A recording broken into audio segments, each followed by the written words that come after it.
বন্ধুগণ, আজ আশ্বিন মাসের প্রথম শনিবার, আমাদের কপালে শনি লাগার দিন।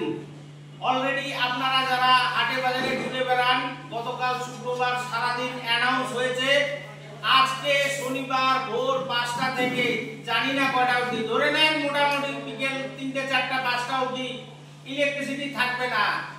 আর সূর্যদেব যে হারে প্রখর হচ্ছেন, মনে হয় না আগামী ৪০ দিন ৪০ ডিগ্রি সেন্টিগ্রেডের নিচে উনি নামবেন বলে মনস্থির করেছেন।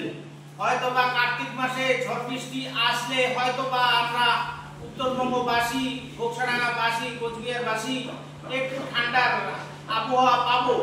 কিন্তু এখনই আপনারা যারা যারা পারেন, আপনারা আপনাদের যত যা দরকার, যেমন ধরুন মোবাইল চার্জ করে নেওয়া, চার্জটা করে নিন।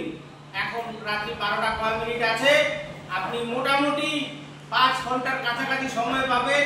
এই সময়ের মধ্যে মোবাইল সবগুলো চার্জ করে নিন।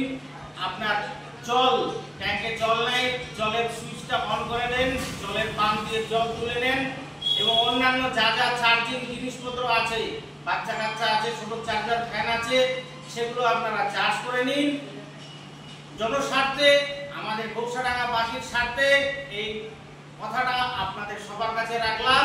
পরবর্তীতে যদি কোনো রকম ইনফরমেশন আসে, যেমন ধরুন ধান পাকার সময় চলে এসছে, মানে যে কোনো সময় হাতিরাজ, গজরাজ, হাতিরাজ আসবে, হয়তো আগামী 7 দিন 10 দিন 15 দিনের মধ্যে যখন ধানগুলো সোনালি হয়ে আসবে, আবার আমরা হাতির আক্রমণ গত বছর থেকে চালু হয়েছে, এই বছরও চালু হবে ধরে রাখেন। বাইসন কিছুদিন আগে ঘুরে গেছে। সব ধরনের টাটকা আপডেট পেতে আপনারা আমার ফেসবুক পেজ, ইনস্টাগ্রাম এবং ইউটিউবের সাথে থাকুন। ধন্যবাদ, নমস্কার।